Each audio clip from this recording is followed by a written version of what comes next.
అందరికీ నమస్కారం. ఫ్రెండ్స్ ఎలా ఉన్నారు? అందరూ బాగున్నారు కదా? నేనైతే బాగున్నాను. మీరెలా ఉన్నారో కామెంట్స్‌లో తెలియచేయండి. ఇక నుంచి మన ఛానల్‌లో డైలీ వ్లాగ్స్ పెడతాను. ఇలా చెప్పి కూడా నేను చాలా సార్లు పెట్టడం మానేశాను. ఈ ఇయర్ నుంచి ఇంకా డైలీ వ్లాగ్స్ వస్తూ ఉంటాయి. ఖచ్చితంగా వీడియోస్ అనేది పెడుతూ ఉంటానండి. అలాగే మన వీడియోస్ నచ్చితే ఒక లైక్ అయితే ఇవ్వండి. మన ఛానల్ కూడా సబ్స్క్రైబ్ చేసుకోండి. మన ఛానల్ నేమ్ వచ్చేసి ఓల్డ్ వ్లాగ్స్. తప్పకుండా మన ఛానల్ సపోర్ట్ చేయండి. కొంచెం కొంచెం మిస్టేక్స్ ఉన్నా సరే మీ కామెంట్స్లో తెలియచేయండి. అవి మార్చుకొని ట్రై చేస్తూ ఉంటాను. ఇంకా వీడియో అయితే వచ్చేసింది చూడండి. మార్నింగ్ 11:30 ఆ టైం అవుతుంది.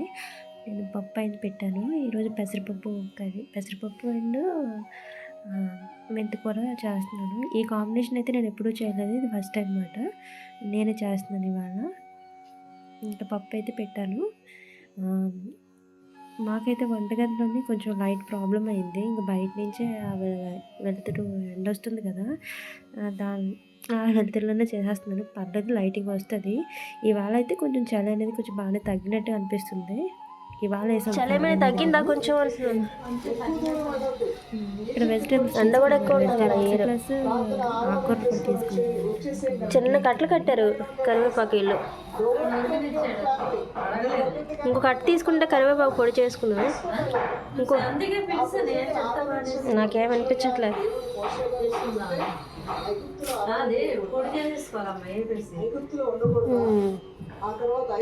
కరివేపాకు పొడి అయితే బాగుంటుంది. ఎక్కువ తీసుకో, 10 రూపాయలది సరిపోద్ది. ఇంకా అవి అంటే కరివేపాకు పొడి చేద్దామనేసి కొంచెం అనుకుంటున్నాను అనమాట. ఈ మధ్య నాకు కరివేపాకు కొంచెం ఎక్కువ దొరకట్లేదు. చిన్న చిన్న కట్టలు ఇస్తున్నారు. ఒక ఆయన తెస్తారు, అది బాగానే ఇస్తారనమాట. అది ఎందుకంటే ఎక్కువ వెజిటేబుల్స్ తీసుకున్నాము. నెక్స్ట్ వచ్చేసి ఆకుకూరలు కూడా తీసుకున్నామని చెప్పేసి కరివేపాకు ఫ్రీ ఇచ్చారు మాకు.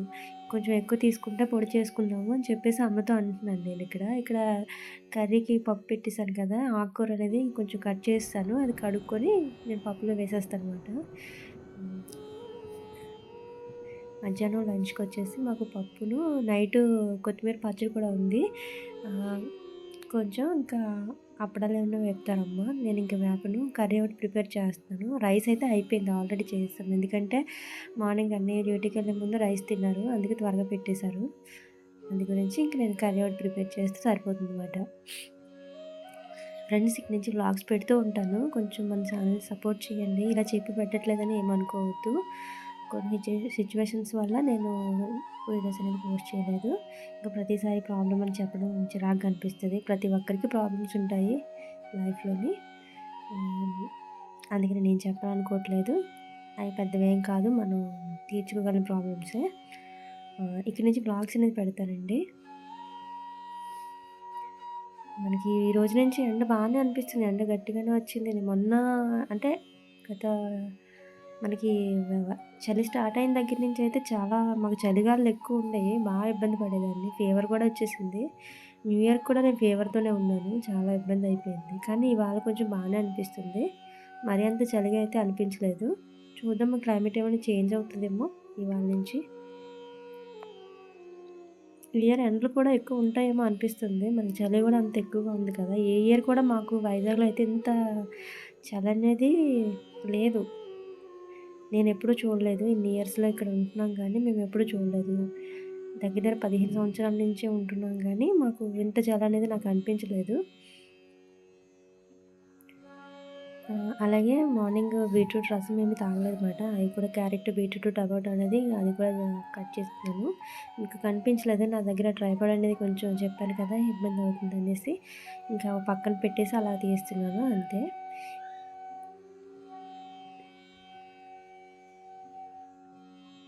ఈ స్టవ్ దగ్గర వంట చేసుకునే కన్నా కూర్చొని పుల్లల పొయ్యి మీద వంట చేస్తే చాలా కొంచెం ఈజీగా అనిపిస్తుంది. ఇలా అన్నీ కడగడం నించోనే వంట నించోనే చేయడం వల్ల కాళ్ళ నొప్పులు. మరీ నించోలేము, మరీ కూర్చోవడం అంటే కొంచెం ఇబ్బందిగానే అనిపిస్తుంది. కూర్చొనే అస్తమానం కూర్చోకూడదు, అలా నించోకూడదు. ఇలాగా నించొని ఉండడం వల్ల వ్యారికోస్ అనేది కూడా వస్తుందండి. కాళ్ళు పొంగిపోయి నరాలు అవి పొంగుతాయి. అమ్మకు కూడా ఇప్పుడు ఆ ప్రాబ్లం వచ్చింది. అందుకే ఎక్కువ నించోకూడదు, ఎక్కువ కూర్చోకూడదు అని కొంచెం అలా నడుస్తూ చేస్తూ ఉండాలి.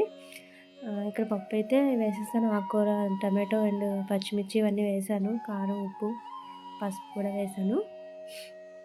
అది ఇంకా దగ్గరికి అయిపోతే కొంచెం మనం గరిటెతో కానీ పప్పు గుత్తితో కానీ మెదిపేసుకొని తాలింపు పెట్టేసుకోవడమే. తర్వాత మనకి అప్పడాలంటే అప్పడాలు, ఆమ్లెట్ వేసుకోవచ్చు, పచ్చడి నంచుకోవచ్చు, ఏదైనా బాగానే ఉంటుంది. ఇక్కడ ఒక అక్క వచ్చారు మాట్లాడుతున్నారు మేడం మీద బట్టలు వేయడానికి. బయటకు వెళ్ళారు అక్క, కొంచెం పని ఉంది చే ఇదైతే 4 years అవుతుంది. లేదు అప్పుడలా వచ్చారు. అక్కడ బట్టలు వేయడానికి బయటకు వెళ్తున్నావా అని అడుగుతున్నారు. లేదు క్రిస్మస్కి తీసుకున్నావా డ్రెస్ అని అంటున్నారు. లేదండి 4 years అయిందని చెప్పేసి అన్నాను. బయటికి ఏం వెళ్ళట్లేదని చెప్పాను. వంట చేసావంటే అలా మాట్లాడుతుంటారు బయట. అంటే పైన బట్టలు వేస్తారు మేడ మీద, ఎండ తగులుతుంది కదా. నేను ఏదైనా కలర్ చేంజ్ అవుతాయని మామూలు బట్టలు అనేది కింద వేస్తాను. దుప్పట్లు ఇంకా ఉంటాయి కదా, అలాంటివి అయితే మేడ మీద వేసేస్తాను పట్టుకెళ్ళి. ఇలాంటివి మన డ్రెస్సెస్ అవి అయితే కొంచెం నీడలో వేస్తాను కలర్ చేంజ్ అవ్వకుండా. ఈరోజు వీడియో నచ్చితే ఒక లైక్ అయితే ఇవ్వండి. మన ఛానల్ కూడా సబ్స్క్రైబ్ చేసుకోండి. మన ఛానల్ నేమ్ వచ్చేసి ఓల్డ్ బ్లాగ్స్. థ్యాంక్ యూ అండి. Thank you for watching. Bye.